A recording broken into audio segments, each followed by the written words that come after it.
మహారాష్ట్రలో ఏదో కుట్ర జరగడానికి ప్రయత్నాలు జరుగుతున్నాయి. ఒక గుజరాత్లో జరిగిన గోద్రా తరహా ఘర్షణలు సృష్టించడానికి ప్రయత్నం నిన్నే చెప్పుకున్నాం.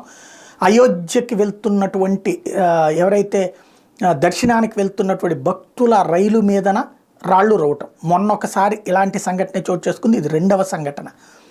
మూడవది ఇప్పుడు నిన్న డెటనేటర్లు రైల్వే స్టేషన్లో డెటనేటర్లు దొరికినాయి.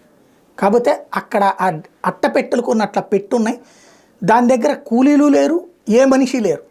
దాంతో అనుమానం వచ్చి బాంబ్ స్క్వాడ్తో చెక్ చేపిస్తే డెటనేటర్లు దొరికినాయి.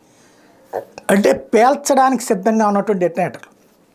వాటిని డిఫ్యూజ్ చేశారు. కానీ అసలు పాయింట్ ఏంటంటే ఏం కుట్ర చేస్తున్నారు?